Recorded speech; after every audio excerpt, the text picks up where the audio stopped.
All right, now it's better. Yeah, yeah. Um, yeah.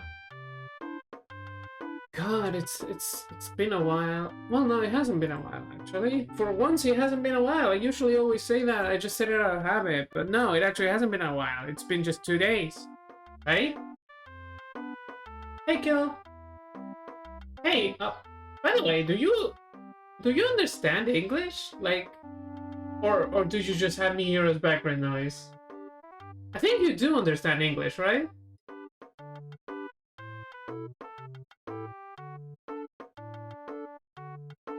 Actually, I should probably ask you in Spanish just in case you don't get it. ¿Tú entiendes inglés, no? O estás solo escuchando porque te gusta mi voz, ¿no? Because I thought you understand. I do understand very well. Yours is great. All right, good. Then I don't have to feel bad that I'm just spoken in English. Like, I like streaming in English because most of my online friends talk. Yeah, of course. Well, no, it's not yes to both. Or one is yes and then the other is C, right? Obviously. What a stupid joke. No, I like streaming in English because most of my online friends speak in English, right? So it just felt more natural. But if I'm going to have only one viewer and they speak Spanish, then there's no reason for me not to be streaming in Spanish, right? No, but if you speak English, then that's fine. I'm more comfortable this way anyway. Uh, oh shit, right? I forgot. I have to solve merge conflicts. Okay, so before I can actually open up Godot, there's some stuff I gotta do beforehand. Basically, what happened is I was working on this. Alrighty. Basically, what happened? I was working on this game, right? I was working on this game last time on stream, and you saw the progress that I made and everything. And whatchamacallit? I saved the progress. I just didn't upload it to the GitHub, to the repo, right? So later on, when I was there, when I go to uni, there's a time slot that I just have nothing to do for a while, but I can go into one of the classrooms with the computers, one of the computer labs. And so what I always do is I just keep working on this particular project. Because I didn't upload it to GitHub, then I was like, ah, fuck, right? So I didn't have all my progress.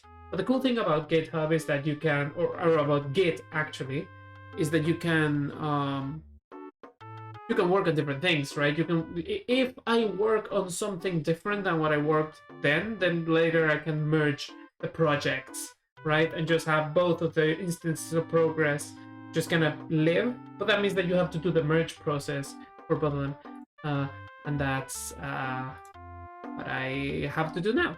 So let's just, first of all, I gotta actually upload the stuff that I did this time. Last time, right? I'm not showing you what I'm doing because the GitHub, the Git manager that I have is the repo manager, just has a bunch of my other projects.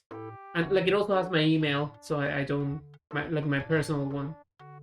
So I'm not too keen on putting it up on stream. Right, okay, so that's done. Then I push, right? Then I take the remote, create a new local branch for it. Then I take this branch, right? Situate myself on the master branch. I take the other branch and merge it. Yes, merge into master. Yes, of course. Going to have conflicts, obviously. Yeah. And then... Shit, how do I do this again? I always forget.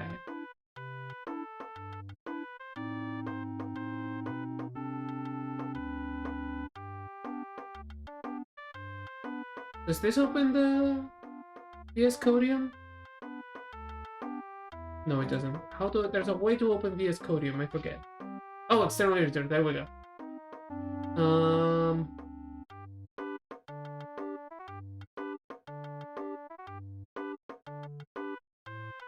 What the fuck? I'm getting a really weird arrow. Shit, this has never happened before. Okay, how would you close? External merge? Right, external editor. You're making me type? Fuck you, man. Just give me a browser. Give me a file browser. I know where VS Codium is. I just... Ugh. Okay, just 1 second. Properties, yes. Okay, then this. Go. Okay, now external editor, please.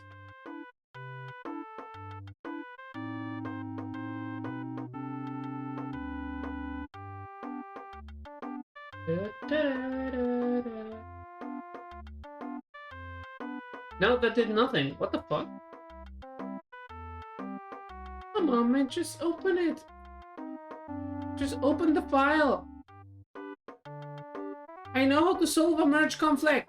Just let me do it.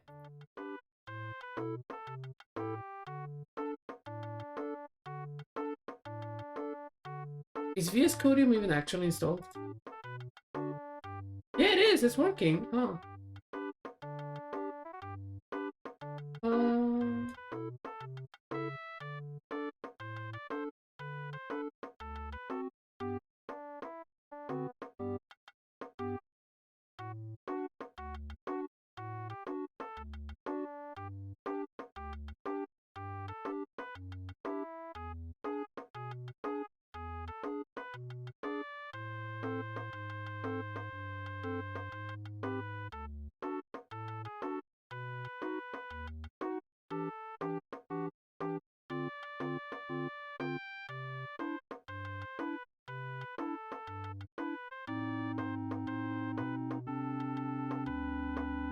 What the fuck do you mean? What the fuck does this ever even mean? It's just nothing. It's just saying, what the fuck? Come on.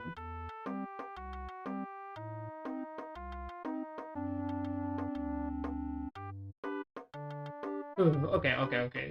There's a way to do this from VS Codium. I know that there was a way that I wanted to do it from GitHub, which is my repo manager. But if that's not going to work, then let's do it from VS Codium. Give me a second. It should be like Actually, I might as well show you since I'm not going to be using the thing anymore. Actually, I'm a bit paranoid. Open recent.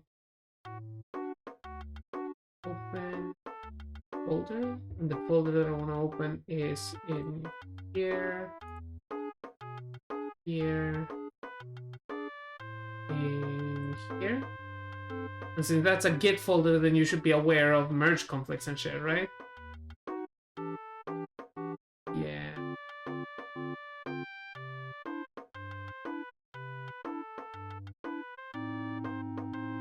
Merge changes. There it is. Okay. So now I can actually show you. Okay. So here's where we are. I'm gonna make the font a little bit bigger. Or not. It's not gonna let me. How do I... You know what? It doesn't fucking matter. Let's see. Okay, so we have a head and we have class stuff. So class stuff are the merge changes that I haven't that I did at school. So it's good to be aware of which is which. So we have this is the project file. Okay, so we have this is the input. So we have a grab input and we have a debug take damage input.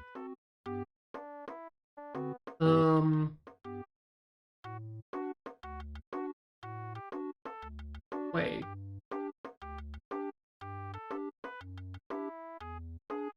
Hold on. Accept current change.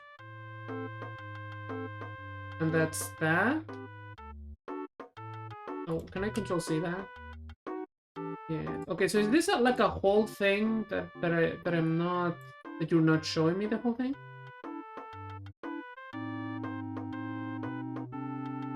Because the problem is it's taking all of these, and this is just a debug variable. Except compare changes, actually. Yeah, okay. So we have grab, and all of this part is the same.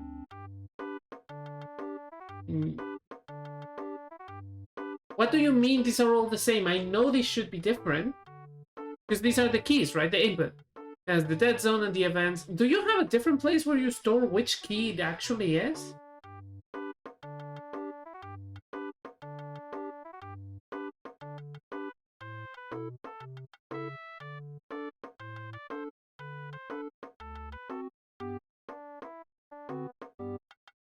Because all of these need this, and this input event key, resource local to scene, false resource name, device -1, Windows ID, alt pressed false, shift pressed false, control pressed false, meta pressed false, key code 0, physical key code 74.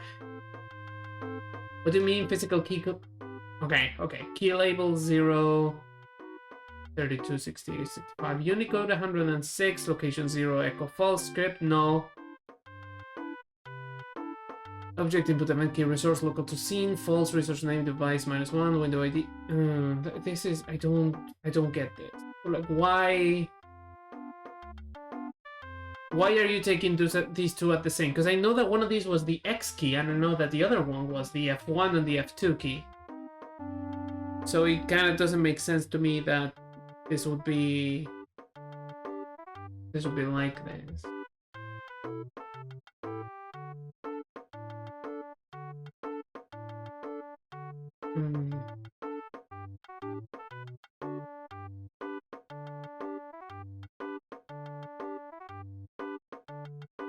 Okay, you know what? This is an easy enough thing to recreate, so let's just take the current change and we'll redo the incoming change when we can. And this one actually makes more sense, so for this one we'll just accept both. Then we have, yeah, the layers, so we have, yeah, we can accept both. But just we'll make sure to put this here so that the layers are in the correct order, because I don't know if it's going to freak out. Okay. Resolving merge editor. Wait, what do you mean that wasn't the merge editor? Yeah, that explains why it looked different. I thought it was just VS Codium. Okay. Don't say. You piece of shit. Okay. We're gonna take this, resolving the merge editor. Okay, this is gonna make more sense. Okay. So these are the two files, and this is the resulting file on the bottom. This is incoming, and this is current, so remember that. We have this.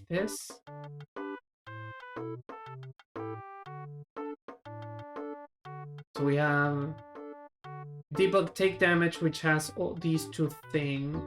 Hold on.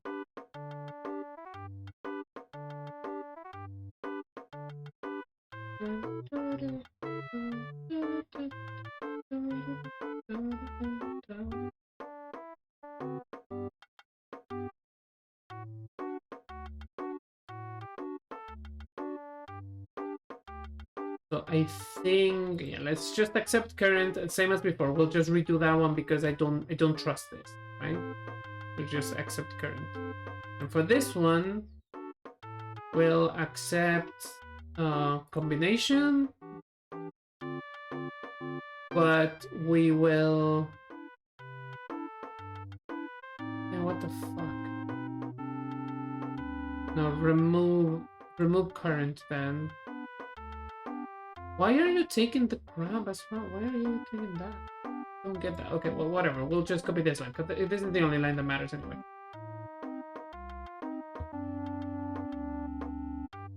And then, yeah, we'll complete that merge. And then the other problem that we have is with the player. Okay, this one I knew that there was going to be a merge conflict. So this is...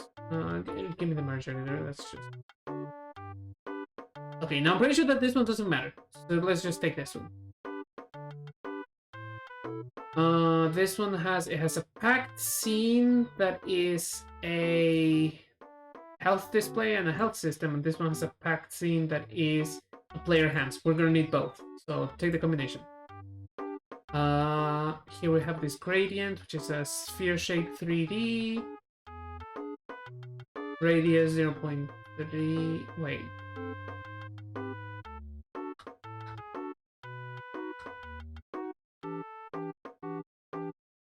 Gradient texture 2D range.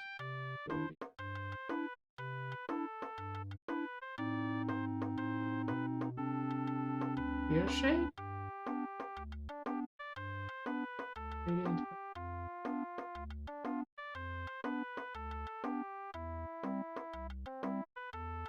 What is this gradient?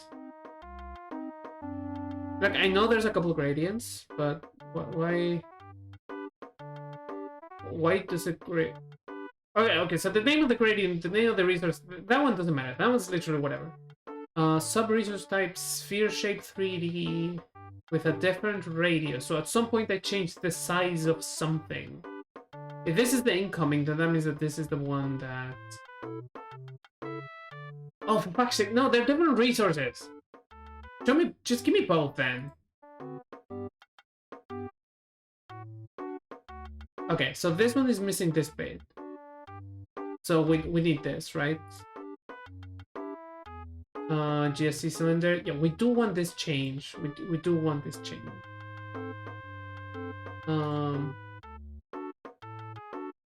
As for this one, we have the health display. That yeah, these are completely different parameters. So we want both. I don't think it matters which first. So complete the merge. What do you mean unhandled conflicts? Which ones?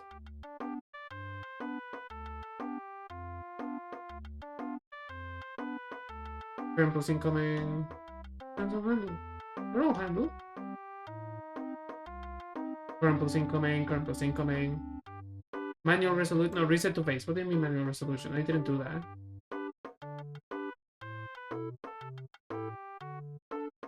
There you go. Okay. That should be the conflicts all resolved. Let me check my repo manager. Yeah, it's all good. It's all good. Okay, so...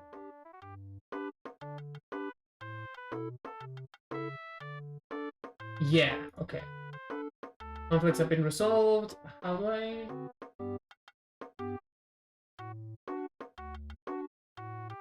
Commit again? Push. Stage, unstate, commit. There we go. Okay. Before we push, we do need to check if it actually worked or if I fucked everything up. So...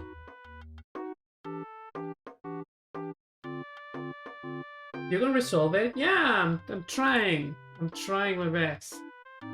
Please tell me it worked.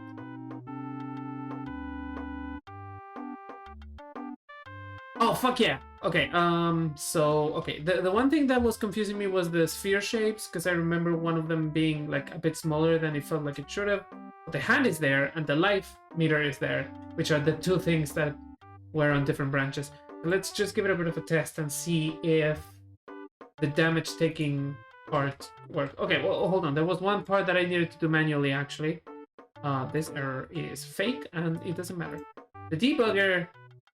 Right, it doesn't know what these two are, so that's fine, because I knew that that was going to be a problem. So debug... debug... take... damage... Yeah, that's the part that, Codium got really confused about, or Git got really confused about, because they were two very similar lines, so it thought that they were referring to the same, but they weren't. Well, I say lines, really more blocks of text. Okay, there we go. So no errors. Does the life meter actually...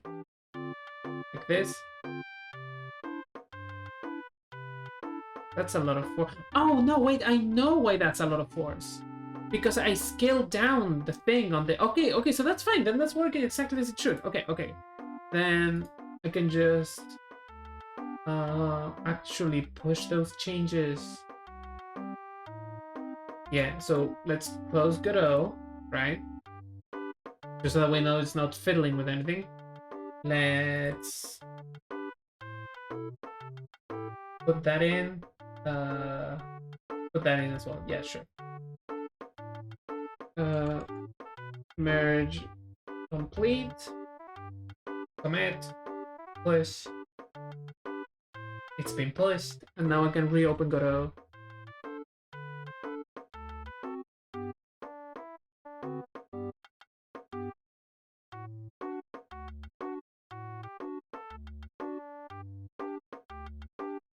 Okay, and now it works. Now I don't even need to worry about anything. Okay, so the last thing that I need to do is just this knockback speed should be divided by 10 to account for the new scale of the entire playfield, because I made everything 10 times smaller. Just cause. like because I had made it 10 times bigger at some point for no reason. Yeah, there you go. So that's exactly what I would expect. Yeah, so that's the thing that I did while I was working. It's a life system. So if you touch an enemy, it stuns you for a bit, and you take some knockback after a while. The enemy probably shouldn't keep moving after it hits you. You should probably do a little animation, but whatever. This enemy is not an actual enemy that's gonna be in the game. It's just a test dummy, so I don't really care about that. All right. That took a while. So, the objective for today was to get things to grab at other things. The health system actually just straight up works, so it's good that I don't have to bother with any of that. So instead, let's just finish what I had started, which was the whole grab system. So first of all, did I have the grab input already set up? Yes, grab and throw which are J or X. J for W is the X for arrow keys. And then later I'll add controller inputs as well. So, can I say, by the way, Godot's controller, Godot's input system is so much better than Unity's. It's so much easier. It's as versatile as Unity's new input system. Well, maybe a little bit less. What about? And as simple as the old one. It really is kind of the best of both worlds, to be honest. There's a bit of compromise that you have to make because the new input system in Unity is extremely powerful, but it's also such a pain in the ass to use. Or to learn, really, more than to use. I'm sure that once you use it, it clicks, but... Or once it clicks, you can just do it, but, like, yes. Wow, I don't like it. I don't like it. This is simple, and it's not less powerful because of it. Not extremely so.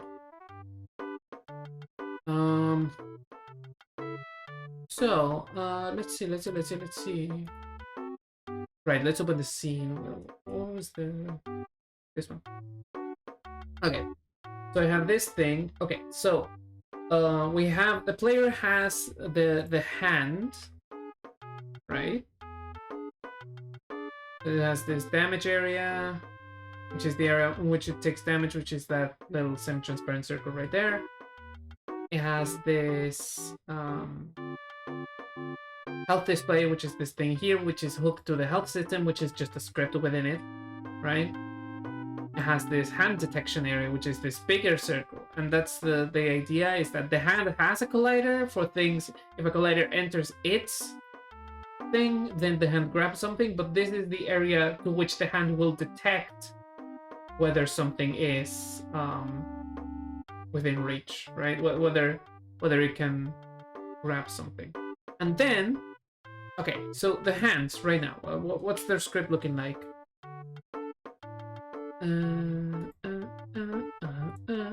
Right, so the hands have a bunch of states governed by the state machine, right?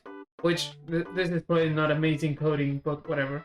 The hands have a bunch of states so that they can handle that on their own, and then it matches the current state and it performs its function. And for idle, all it's doing is returning to its normal position according to a lerp function, so it just kind of flows back and forth, right? Then what else?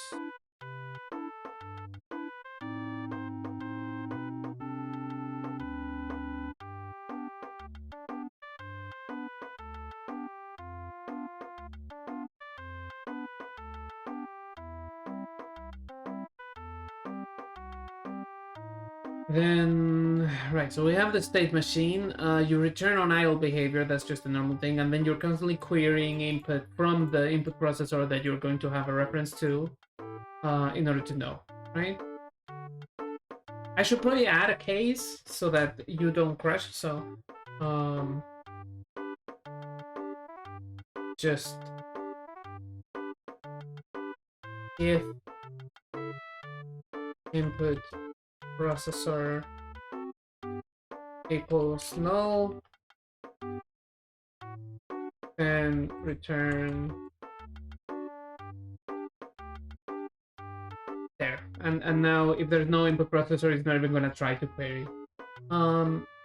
Okay, so you have this idle behavior. We need to code the behavior for the other states. So first of all, the state machine notifies. Yeah, it does have a way to notify when it enters each of the other hand states, right? So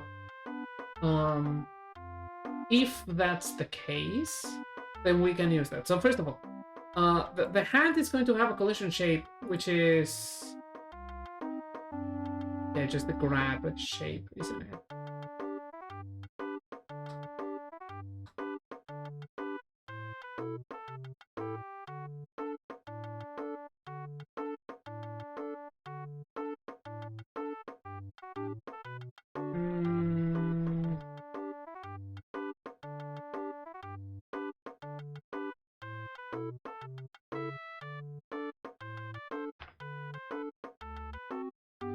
So yeah, it needs that.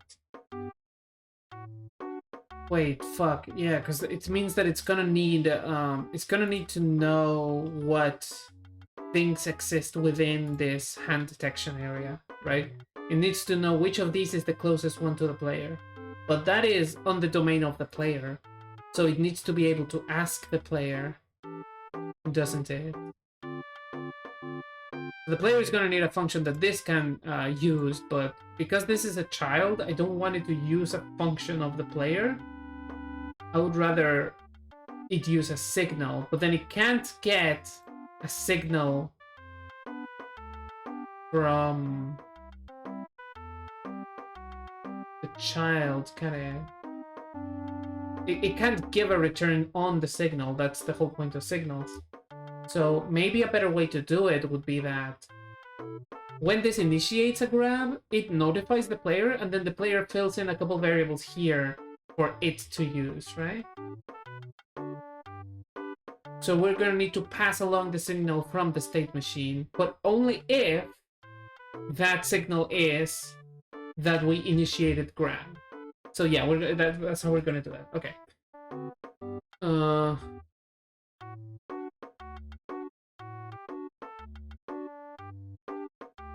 So yeah, so we have the state machine. We hook the state machine signal to the hands, and so the hands now have this function that runs anytime the state changes. And then we take the, rather than that, let's call it the new state. And then we check if new state is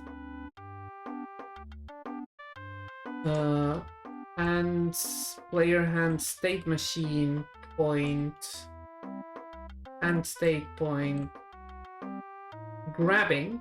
So if this is the new state that we're entering, then we're going to need to tell the player. And the way that we tell the player is by firing off a signal. So we define a new signal, which is signal grab initiated, right? And we just fire it. So grab initiated point emit. And then that signal is emitted, right? So then we can tell the player, hey player, I need you to listen to this signal from your hands, right? And then when the hands initiate a grab, then what you will do is you're going to take your detection area and you're going to ask it, hey, what's the closest grabbable that is within the area? Right? And then this is going to reply with that, and you can give that to the hands so the hands know where to start going to, where to start traveling to, right?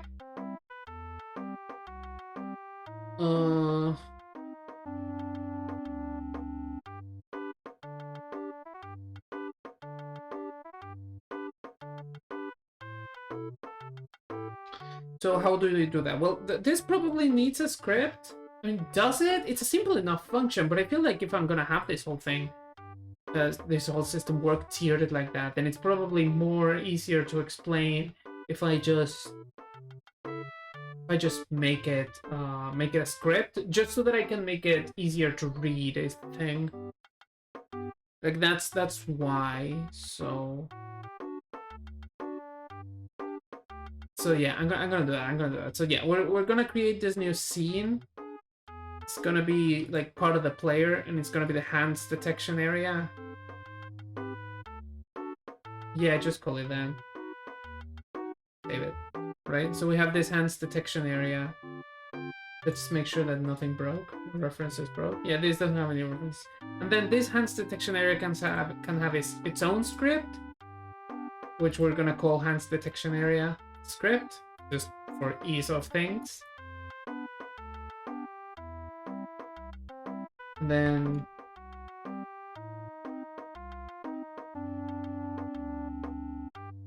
right? And so all that the player really needs is to, one, be aware of this hands detection area, be aware that it exists and who it is. So export our hands detection area, which is of type hands detection area, right? And then it needs to, whenever a grab is initiated, it needs to get closest grabbable, right, from the hands detection area.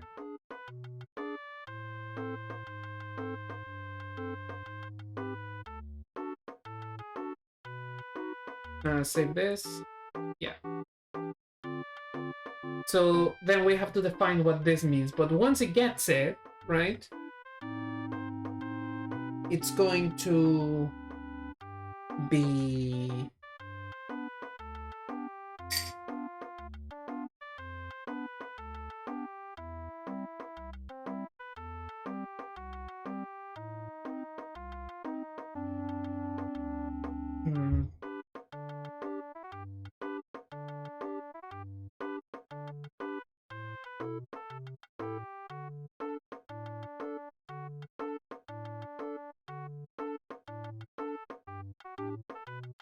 yeah, so once we get that, we need to pass it on to the actual hands, right? The hands which gave us the signal.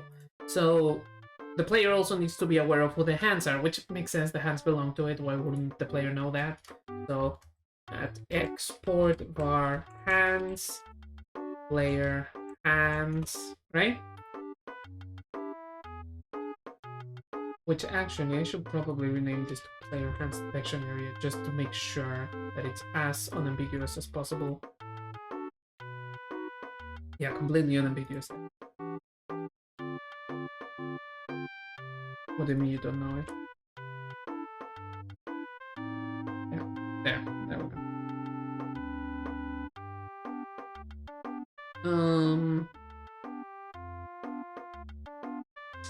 Right.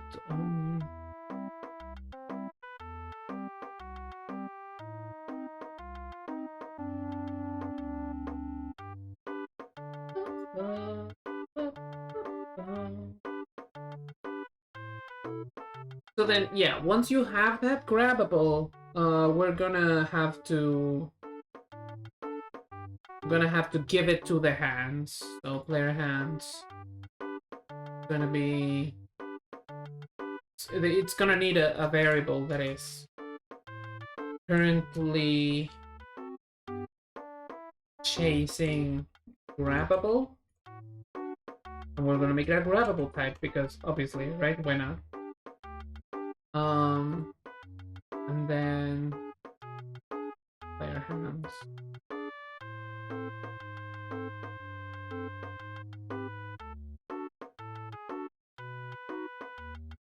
And then the player is going to take that grabbable, yeah, var found grabbable, and it's going to equals this, and then it's going to take the hands.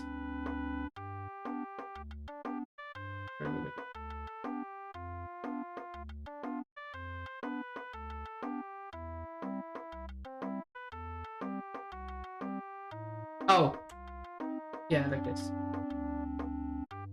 And then it's going to take that found grabbable and it's going to give it to the hand. So hands point grabbable, I think I called it. Yeah, currently chasing grabbable is going to be equal to the grabbable that we just found, right?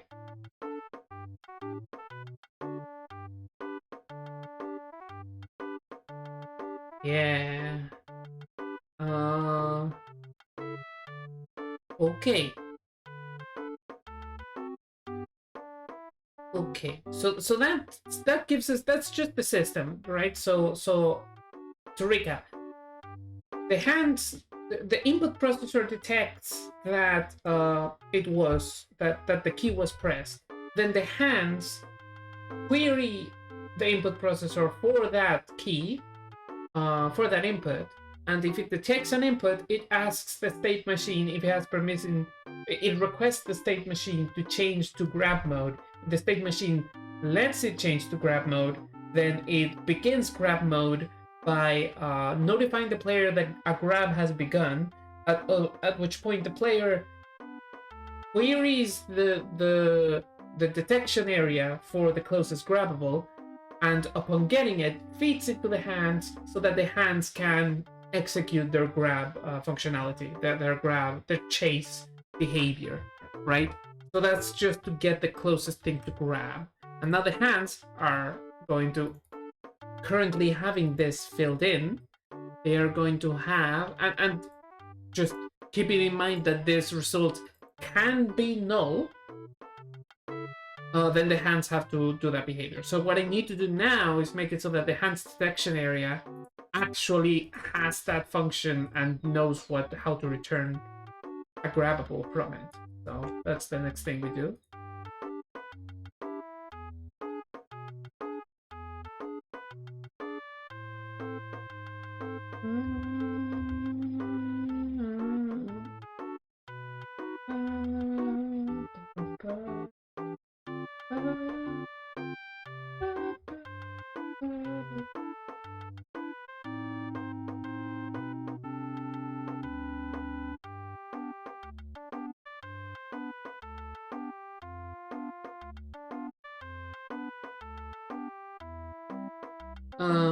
Right.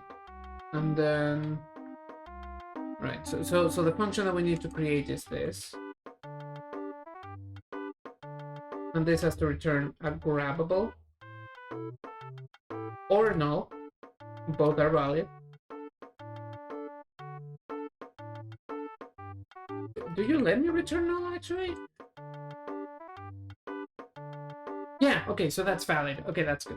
So by default, it returns null. If it doesn't find any grabbable, it returns null, and then just the hands are going to know what to do with that, right? Otherwise, what you need to do is, you're an area 3D, right? So that means that you should be able to query things. First of all, let's make sure that your collision is only going to detect the things that I want it to detect. So I don't want you to detect environment, and you also shouldn't be detected by anything, really. Nobody needs to know where you are. You need to know where other things are. So no layer, but I do want you to detect not the hands, not damagers, not enemy damagers, but a secret, not the player, a secret sixth thing, which is let's call them grab targets. And I'm not going to call them grabbables because I'm thinking that there are things that I don't want you to be able to grab, but I do want the hands to be able to think that they can grab it, right? The thing I'm thinking is, if there's an object that you can activate within the scenery that you're not going to be able to grab, something like a lever that you push, it should be the same as grabbing. You just press the grab button, the hands zoom to it, and when they encounter it, rather than grabbing, they do perform another behavior, right? Well, actually, that should still be called grabble. That would still be a grabbable thing, it's just not a thing that you can hold after you've grabbed it. Isn't there? But whatever, we'll think about that later.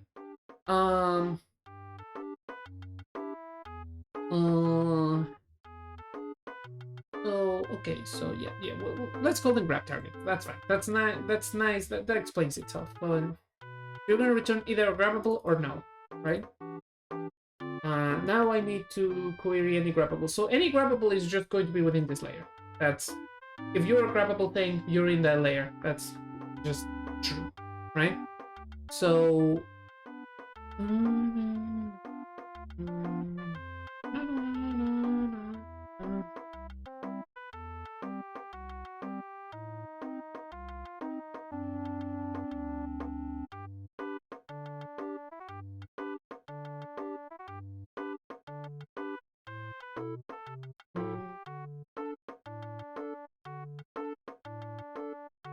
right, okay, so yeah, so thinking.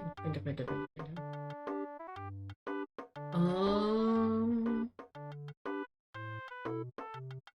mhm. They Sorry, I get confused. Okay, yeah. So this is an area, right? So I think area 3Ds have a way to just sort of query anything inside. Like, is there anything inside me right this moment? Get overlapping areas, yes. Oh wait, should we get overlapping bodies? Should they be areas or bodies? I think they should be bodies.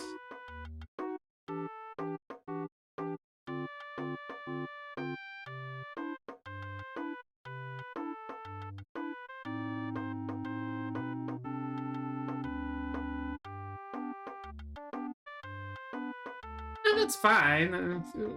Yeah, this is not a problem because I don't need to be querying like at very specific time.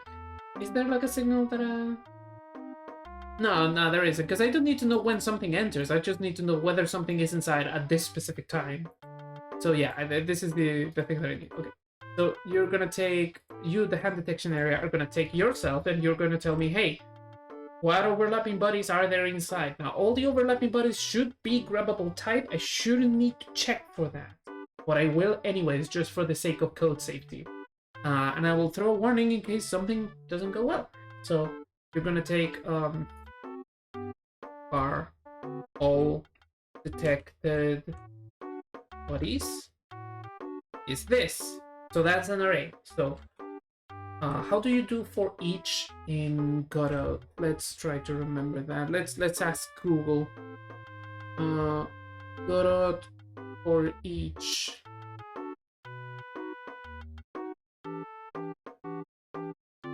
It's not for each. Yes, I know that. It is. I don't trust the AI answers for Google. I don't trust the AI answers for Google. It's for I in range. Oh, you can just do that with an array? Oh, I thought it was only for numbers. Okay, so good. So for each I, no, actually it should be I, for each detected body in all detected bodies,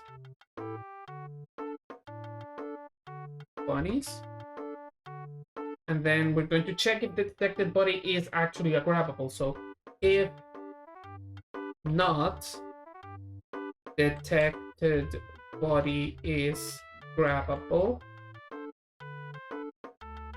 then we're going to push an error. So push warning, push a warning, because honestly it can keep working if that is the case. So and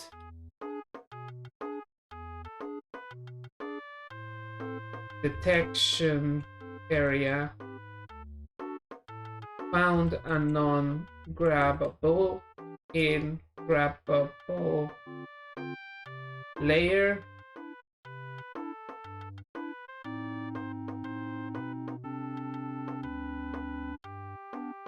Did you set up the wrong layer or object for an object? And that's gonna clue me in. If that error happens, it's gonna clue me into to what the error might have been. And then I take all of this. Actually, I want this.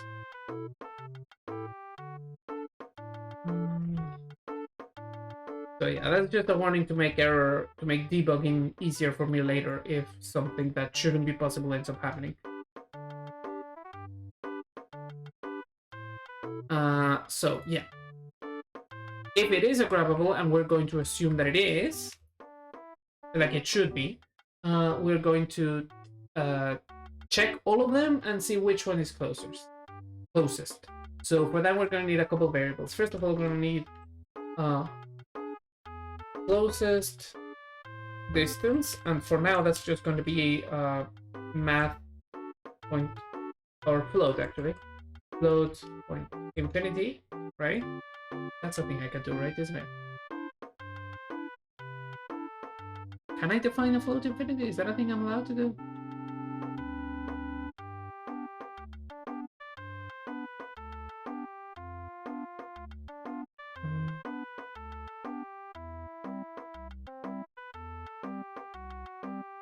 Is it float infinity? No. I thought that was the thing I was allowed to do. Oh, it is! Oh, it's another class. It's in the GD script class.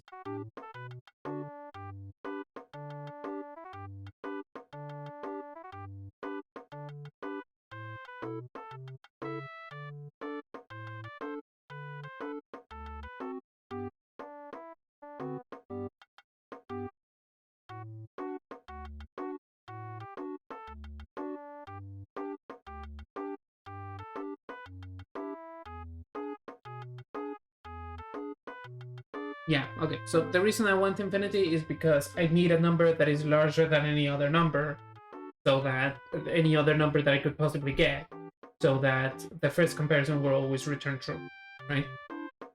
Like the closest distance that we've found so far is infinitely far away, so anything that you could put in there is going to be closer, unless you're dividing by 0 somehow, which shouldn't happen.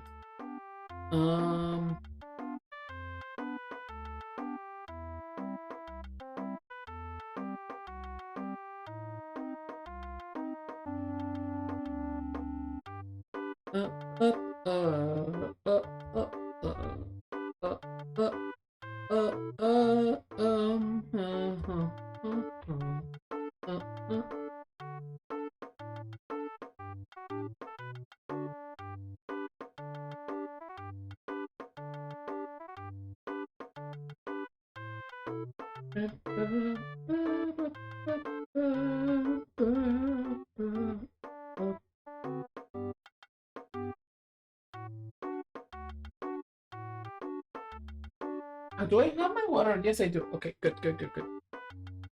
Hydration is important to remember, guys.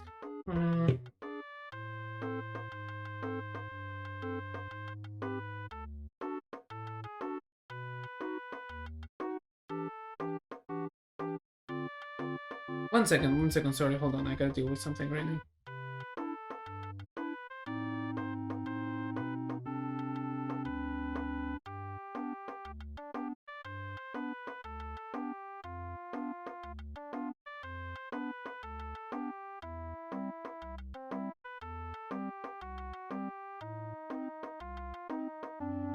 Okay,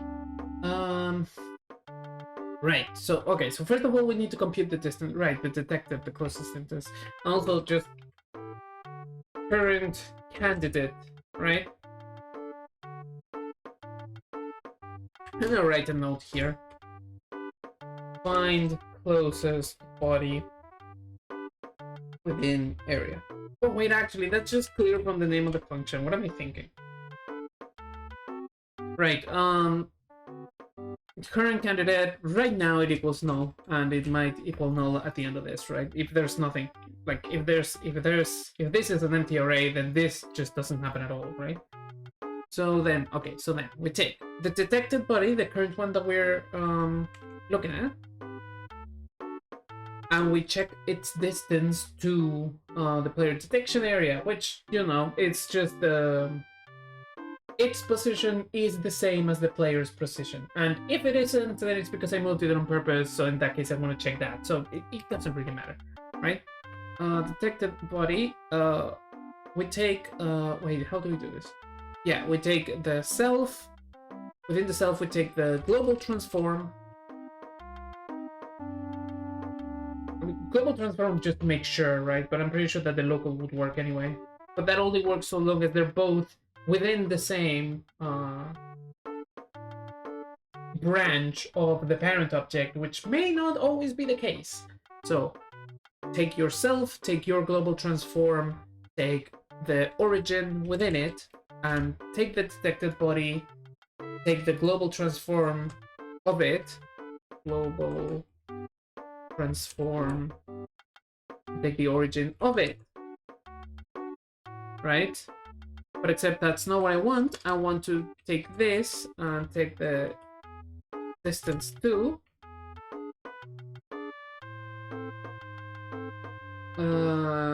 Detected body, global transform the origin. So I want to get that distance, right? And I want to check. Wait, really? So how do you use imp then? Just like that? Just like that? Really? That's convenient. Okay.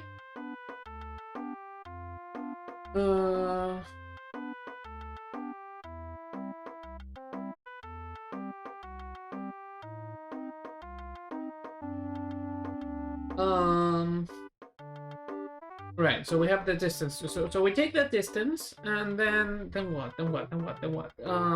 We have to check if that distance is smaller. So yeah, let's create another variable just to make this easier to keep track of. Variable candidate distance equals that. And then we're gonna check if candidate distance is smaller, is strictly smaller works. Because if they're at the exact same distance, then that's some fucking millimeter precision. That's just not gonna happen with floating point numbers. So if the candidate distance is smaller than the closest distance that we've found so far, then we're going to replace the candidate with the currently detected body, and then you end the loop. So you check the next candidate, right? And you just go through all of them, and that'll give you the one that's closest, right? And if there is no candidates because the area is currently empty of any grabbable types, then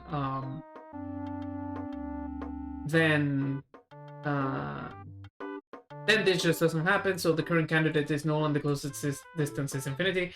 Then return the current candidate, whether it be null or something else, right? So that's going to return always either a grabbable or no.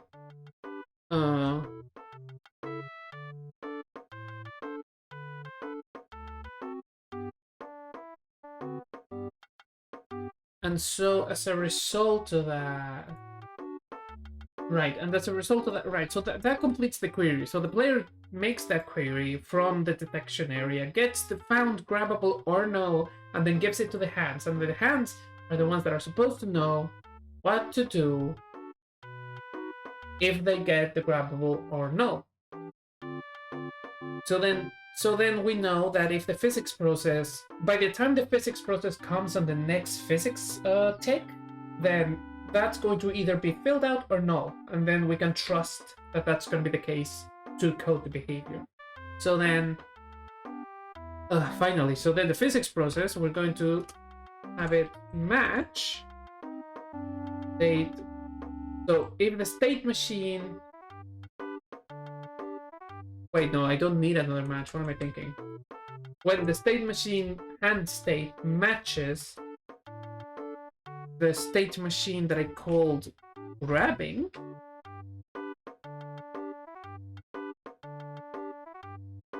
then you're going to execute grabbing behavior with delta. So then we code that, right? Func grabbing behavior. Delta, which is a float type, and you're not going to return anything, you just do your thing. And then I have to make a note to remember. By the time this is run,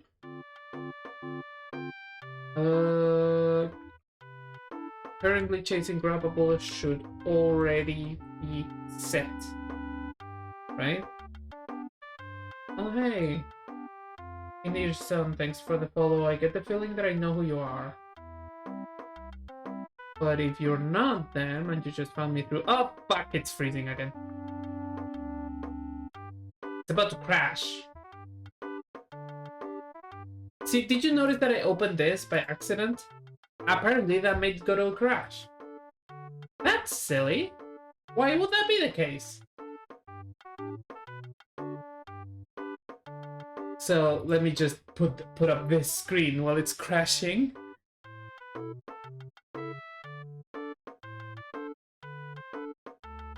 Tell you what though, I'm so glad that I increased the VRAM on this computer, because one program crashing doesn't necessarily mean that my whole fucking computer is dying now.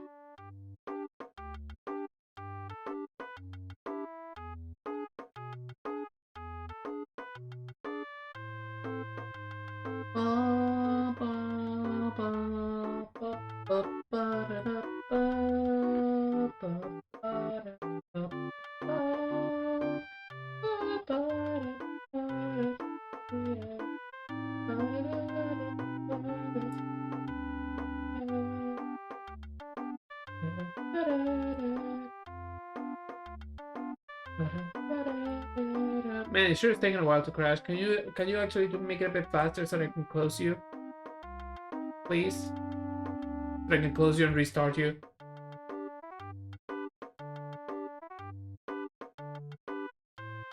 Oh man, I was in such a wall too. It's just a bit frustrating. Just like it killed my momentum, I feel. Well, it's fine. It gives me a little bit of time to rest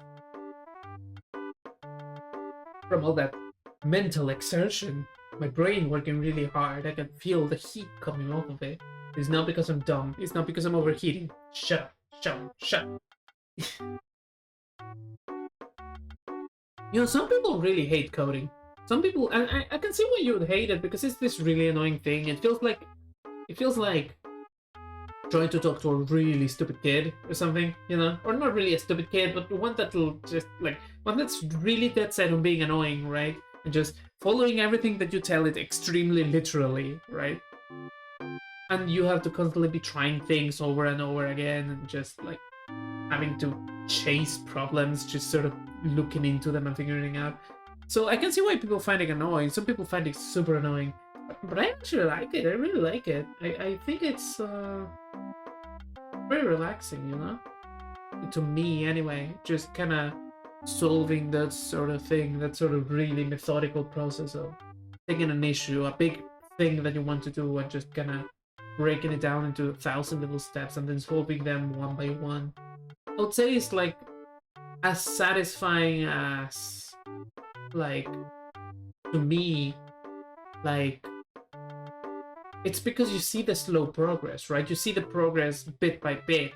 And that's the thing that I find satisfying, is that you don't concern yourself with the big picture, right? You just solve the issues one by one and eventually get to something quite complex, right? And if you're good at it, then the solutions that you find one time just end up proving themselves useful time and time again. And I don't know, I find the slow growth of it just nice. It's nice to not work on the big picture things ever, and just seeing them emerge little by little, you know what I mean? Or at least that's the way it feels. Obviously there's a decent bit of planning where you're still working on the big picture shit, but it doesn't feel like that. It feels like it's always just one tiny problem, right? Man, the program really fucking hung. Hey, can you I'm gonna have to fucking tell it with the system manager. Actually, can't I just kill it from you? From the console? No, the console's hung too. Oh, fuck. Where's Godot then?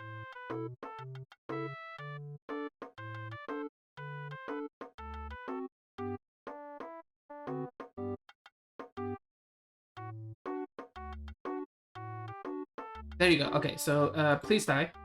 Yes, die. Just die. I don't. And then, okay, so process killed. Start it up again. That was a really weird crash. I was doing nothing that led it to crash. You know what I mean? Did I lose much progress from that? I was saving pretty regularly, so it shouldn't have cost much. let's see, what was I working on? It was the hand, the player hand. Ah, shit, it doesn't have anything. What about you? What was the thing I was working on before? I think it was you? Yeah, okay, so this part is full. This part is complete. Okay, good. So that means that this is no problem. Okay. So we copy this, and instead of state idle, it should be state grabbing. Yes. And then instead of idle behavior, it should be grabbing behavior, and then we code the grabbing behavior.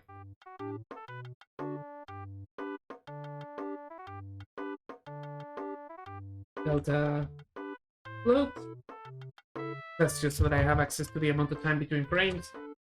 And then just make a note that by the time this runs, currently chasing grabbable should be already properly set up by player. Actually, the name of the object of the class is actually player with uppercase P. Okay, so, oh Jesus. What actually is grabbing behavior? Well, when you're grabbing and before you've actually grabbed anything, you should go up to a thing that you're trying to grab, right? We're trying to edit this, right? You should go up to a thing that you're trying to grab, right?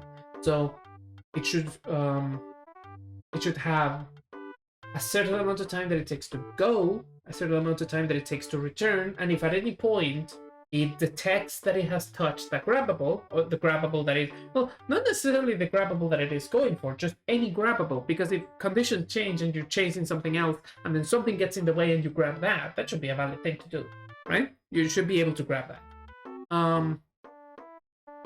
So we don't want to concern ourselves with whether we're grabbing the thing that we set out to grab, just whether we grabbed anything. So that's why we use this collision chain, right?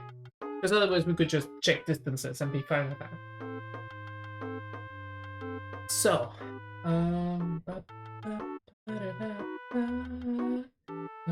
this system's a lot more complicated than I thought it was going to be.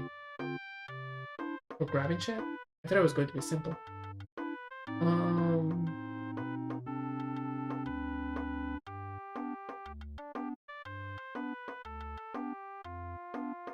Right, so a certain amount of time that it takes you to reach out, a certain amount of time that you stay where you were, and a certain amount of time that it takes you to start coming back, right? So those are just 3 distinct phases that we could manage with 3 separate timers. But why do that when we could use 1? Those are mutually exclusive phases, so we're not going to need to be solving, to be running 2 timers simultaneously, right? It's just going to be the same timer. Once it expires once, we run it again with a different set of time. So we are going to need those numbers. I'm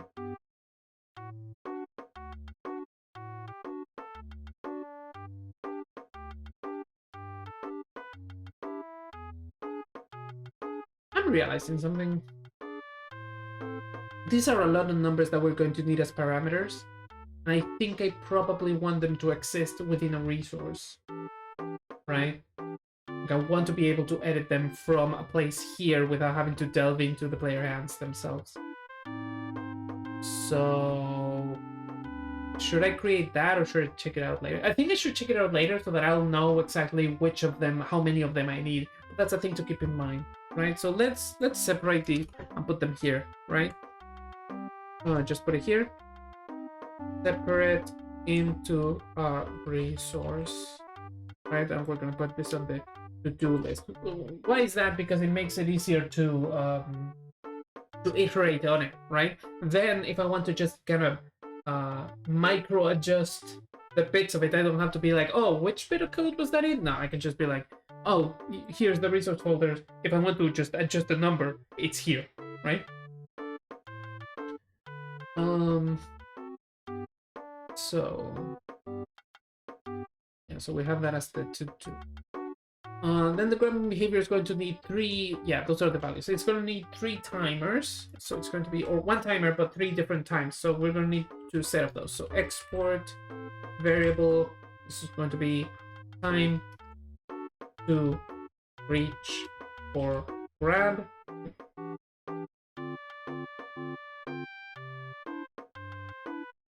That's not very clear, is it? How could I phrase that? Time to reach.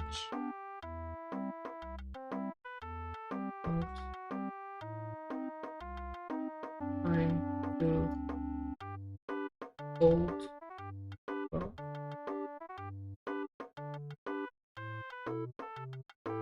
Time to prepare. No! Hold on.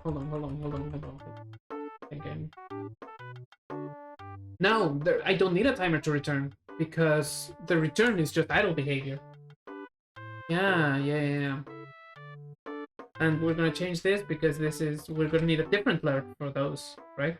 So where is this used? Here.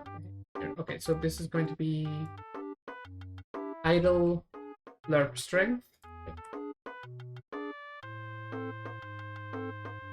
We'll call it idle lerp strength, right?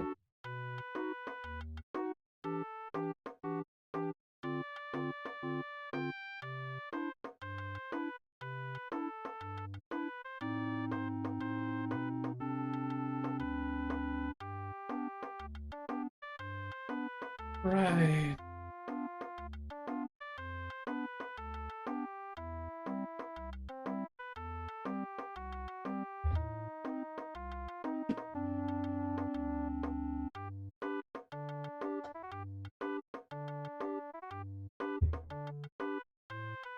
Idle lerp strength. Yeah, okay. So we're gonna need a timer child, right? We're gonna call it the grab timer, which is used for different things that happen, different things that need specific timing during the grab, right? So at export variable grab timer, it is of type timer, and then we make sure to set. Let me put this here so that it stops crying about it, and then we're gonna set that up here. Grab timer is this, right?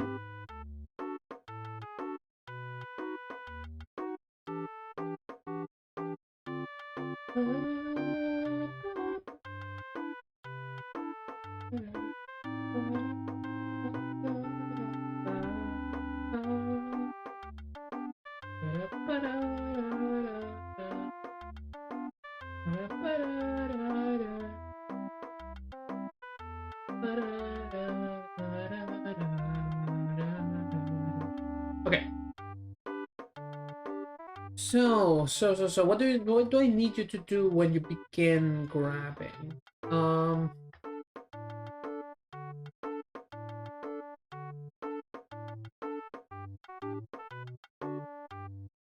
If you are grabbing, then you're either going to grab or you're holding, right? So I need to keep track of which of those two states we are on.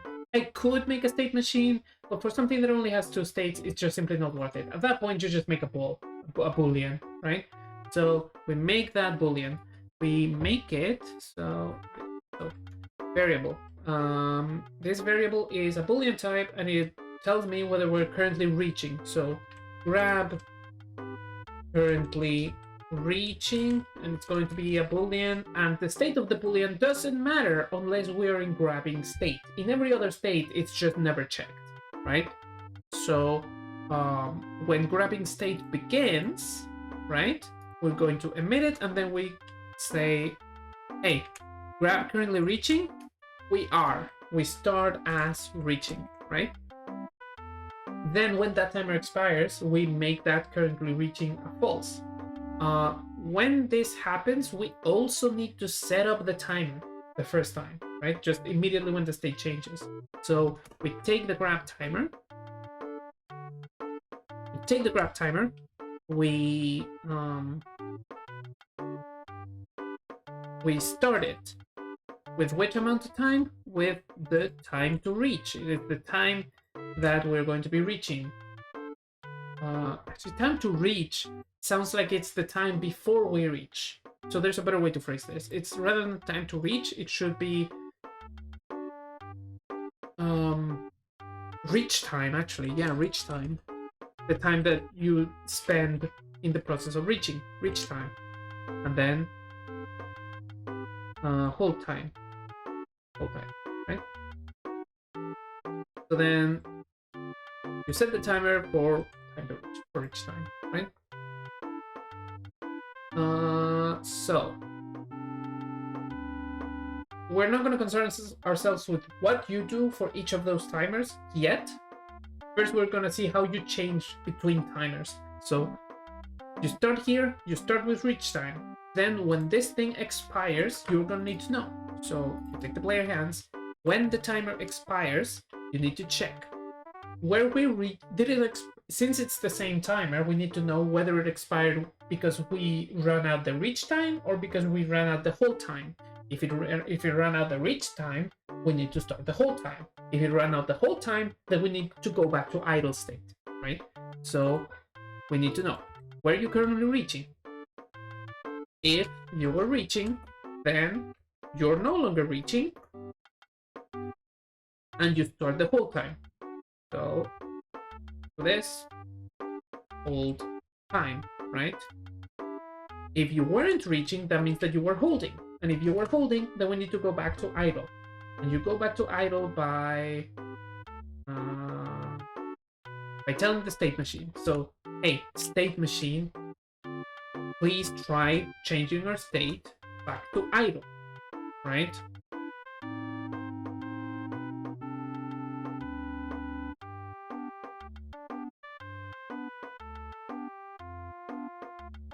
Which should always be possible because this should only ever happen. No, actually, no, it's fine. Because the good thing about this is that I don't need to actually check. I don't need to actually check whether. I don't need to actually check whether we are on grabbing state when this happens, because if we're not, then this is just not going to happen. Right? If we're in any other state, then this is just not gonna allow itself to happen. So whenever you change to a state that isn't grabbing, I need to just sort of reset these things. Right? Yeah, let's just reset the variables, right? So when you change to a state that isn't grabbing, then you're gonna take the this variable doesn't matter, but the grab timer does. So we need to make sure to stop the grab timer so that it doesn't interfere. Grab timer. Stop.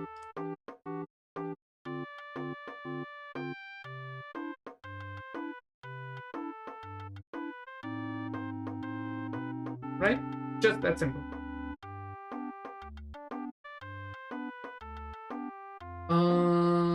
Right. So that makes it so that the timer just sort of works, right? So we have. So now on here, we can just check against this variable and know whether we're in grabbing time or we're in holding time. So the idea is this. In grabbing time, you're slowly moving towards the point that is the chasing grabbable. In holding time, you're staying in the position that you reached to get there, right?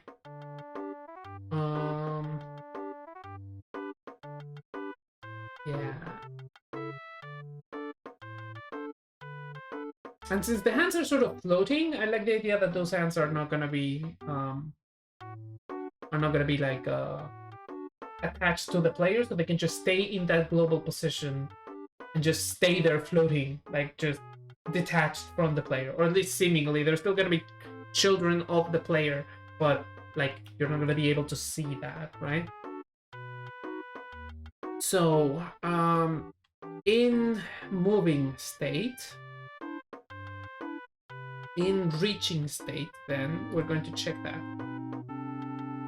We need to check for that, right? If the grab is currently reaching, then you need to lerp towards an idealized end position. So that lerp is not necessarily going to have the same strength as the idle lerp. In fact, it definitely shouldn't most of the time. So let's just make a separate parameter for that. Export variable grab lerp strength. And the cool thing about this is this can be animated too. So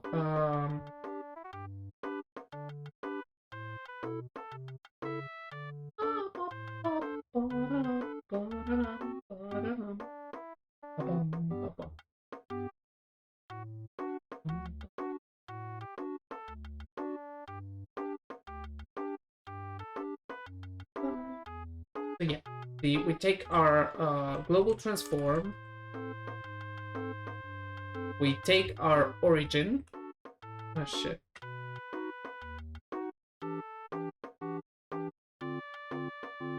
We don't actually need this anymore.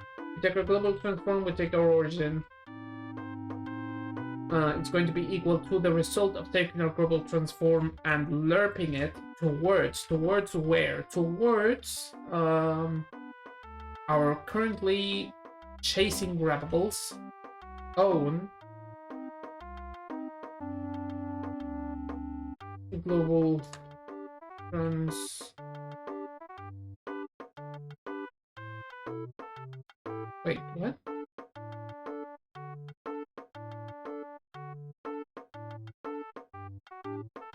Oh, wait, that's a thing you can do. Then why the fuck am I doing all this? That's just that. That's so much simpler to write. Why did I not think of that? Why did I not think of that after thinking of that? You know, why did I write it the right way the first time and then the wrong way? Whatever. Okay. Global position. Yeah. So the currently chasing grabbables global position, we're going to lerp towards it by an amount of the time that passed between the previous frame and this one, and the grab lerp string grab lerp strength, which I called strength by mistake, and then we close the paren, and it is strength with a T and an H, like that. Strength. That's how you type that. Right. So that is the behavior when it is reaching for something, but when it is when it is holding the position, it should just be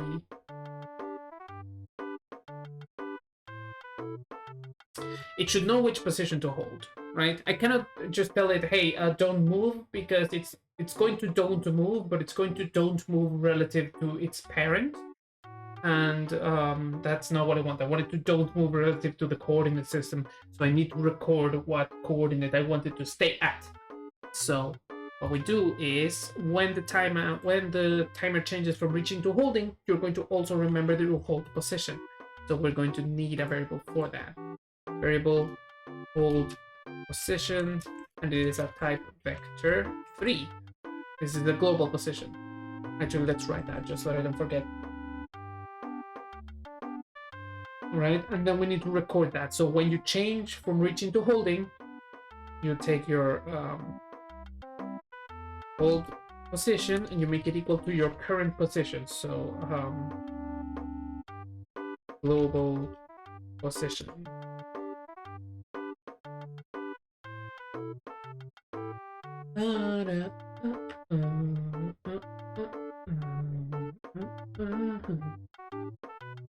So yeah, it's your global position, and then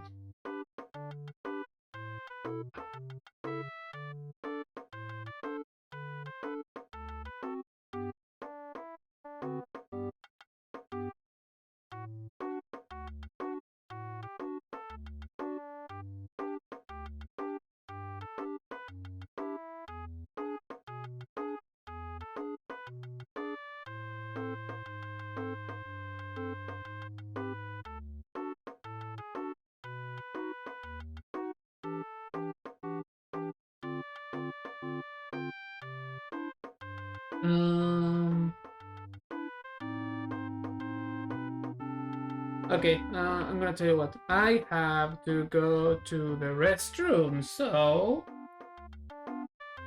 just give me a second. I'll be right back. All right, back to what we were doing. Okay, so yeah, so you're going to hold your current global position as your hold position, and then for your grabbing behavior, if you're not currently reaching, that means that you're holding. So then we're going to make your global position equal to the hold position that we recorded, right? So hold position, right? And then when that timer expires, you change to idle state, and it's all good, right? So okay, there's one thing that we have to take into account though, just one little thing, and that is that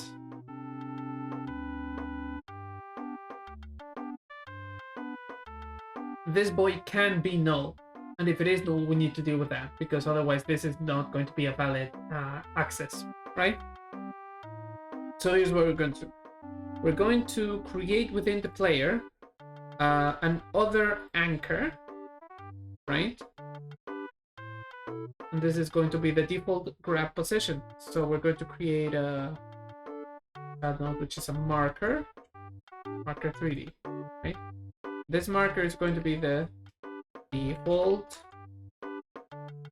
grab position, and the only thing that this is good for is for holding a position in 3D. That's all I wanted to do, right? So for now we'll put it here, right? And so the hands are going to hold a reference to that grabbing position, right?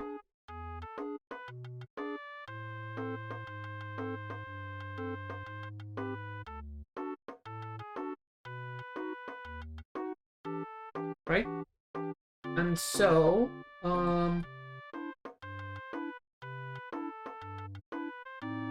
so we're going to put it here. So we're going to hold a variable that is, we're going to create a variable within the grabbable behavior that is the variable desired position. Desired position. And it's going to be equal to something or something else, depending on whether the thing is null. So, and this is vector 3. Vector 3. So,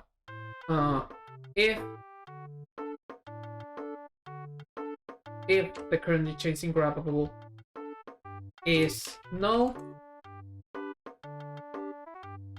then the desired position is going to be equal to the default grab positioner global position. Otherwise, it's going to be equal to the currently chasing grabbable global position.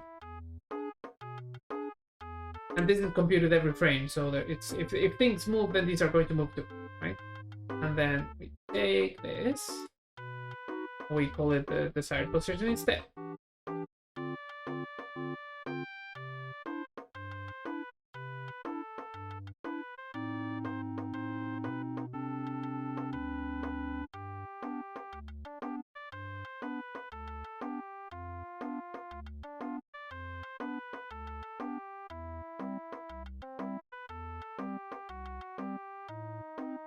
Right?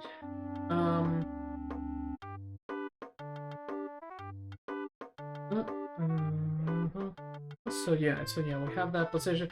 Yeah, so yeah, that should work for detection of stuff.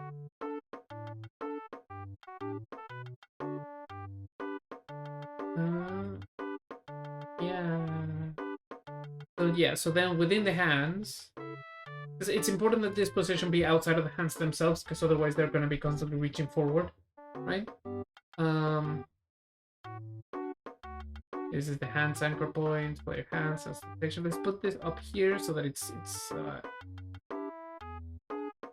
all the stuff related to the hands is just close to each other.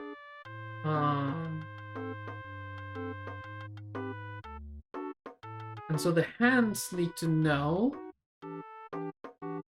of the grab positioner. And that should make it so that grabs are handled even when there's nothing to grab. Okay, so the only thing that we have currently so far is this guy who is of type grabbable. It's just a dummy grabbable.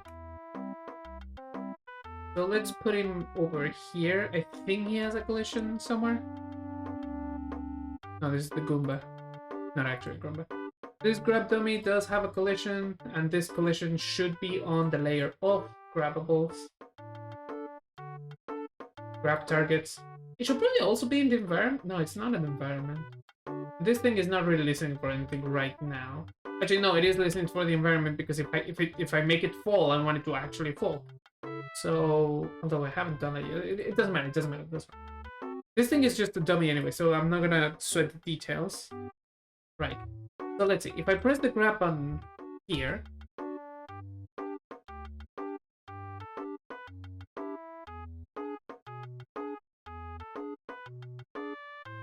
in base nil. Okay, so the hand detection area has been nil.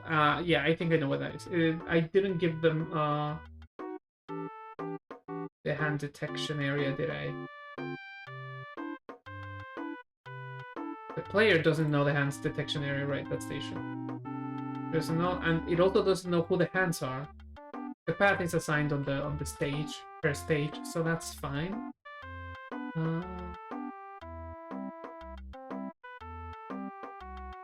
Yeah. So yeah, if I tell it to grab. Okay, well, nothing happens, but it's better than erroring.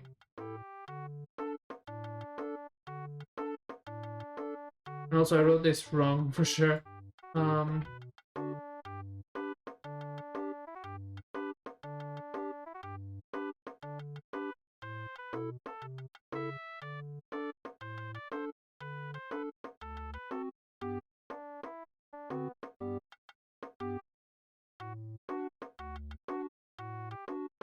Okay. Okay, so that's fine, but nothing is happening. So why is nothing happening? Let's add a couple debug functions just so that I can be aware of things. A couple debug prints.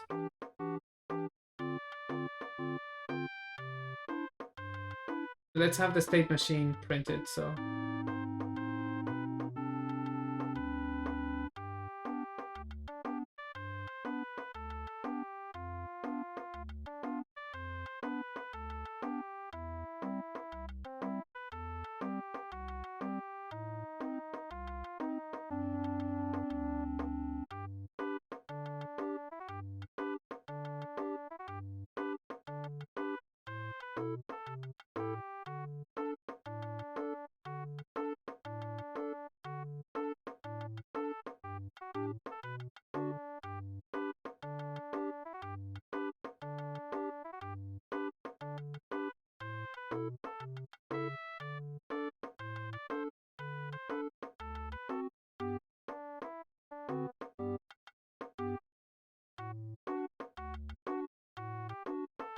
Oh, how do I write the name of an enum?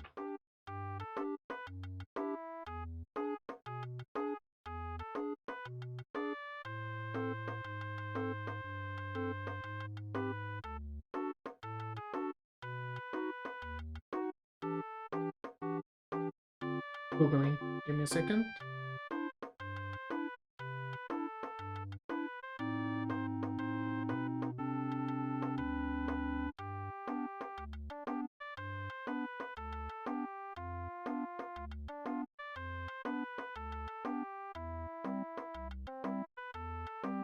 Oh, you can just do that. Okay. From plus, which is concatenate in this context. ToString from state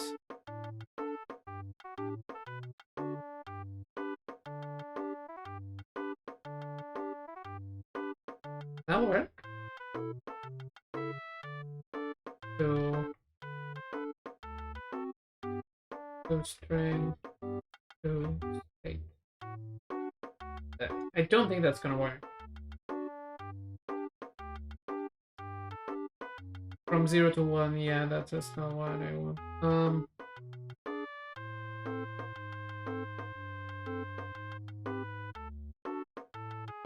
But honestly, that's self-explanatory, you know?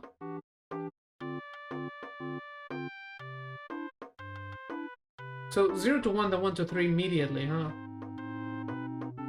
0, 1 to 1 to 3.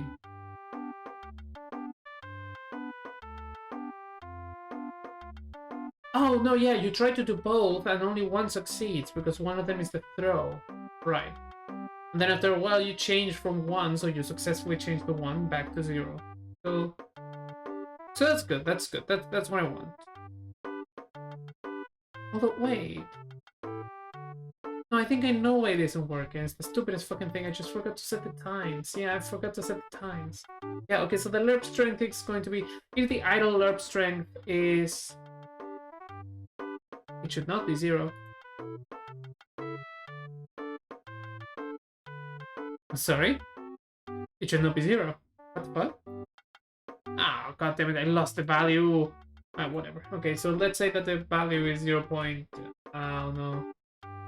3, and then the grab lerp strength is going to be a little faster, so we're going to make it like 0.5. Actually, these values are multiplied by time, so actually I don't need them to keep them between 0 and 1. Let's say that it's 30 and 50, and then the reach time is... What's a reasonable reach time?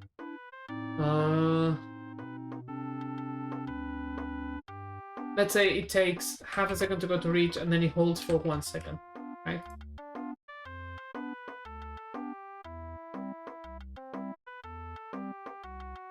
Okay, yeah, I definitely need less lerp strength, so how about 15 and 5? So...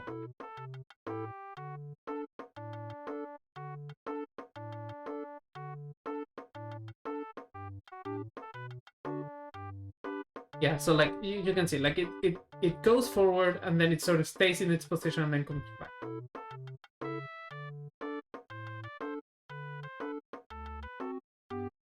Okay, so I definitely want it to be less time for the reach, so let's say like 0.2, right? I want it to be a bit more natural, not like it's holding with you and then without you.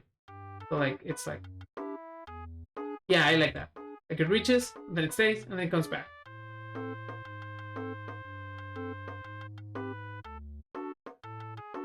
Now, do you detect this grabbable? Okay, what if I put it here?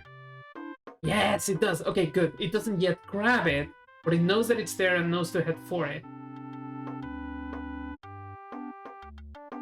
Okay. One thing that I'm noticing is that I'm going to need to flip the sprite, to flip the player when it's going the other way, right? So I'm gonna need all the flippable shit, all the shit that needs to flip, which is not all of the player, because if I flip the collider, then the directions are going to be flipped too, right? So I'm going to need to flip the sprite, flip the hand position, but that shit is fine.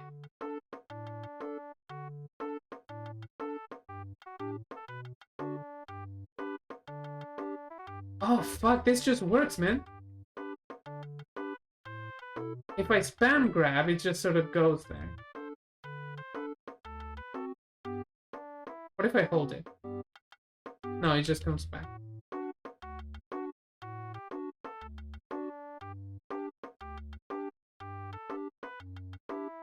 Yeah, there's apparently nothing wrong with just pressing grab, which I'm not sure I dislike. Okay, this works. This fucking works, man. Jesus, amazing. Okay, good.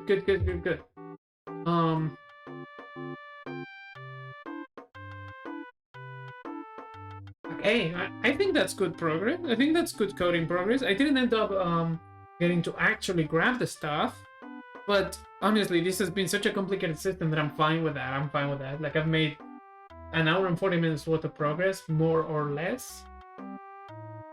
I'm good with this. I'm good with this. Yeah. This is looking up to. This is looking good. This is looking good. Okay, so I'm gonna be right back then, and then later we're going to. I want to be playing Dynasty Warriors because I still have to make progress on that fucking game. I have to finish Shuju's story mode. Yeah, it's gonna be fun. Okay. Be right back then. See ya.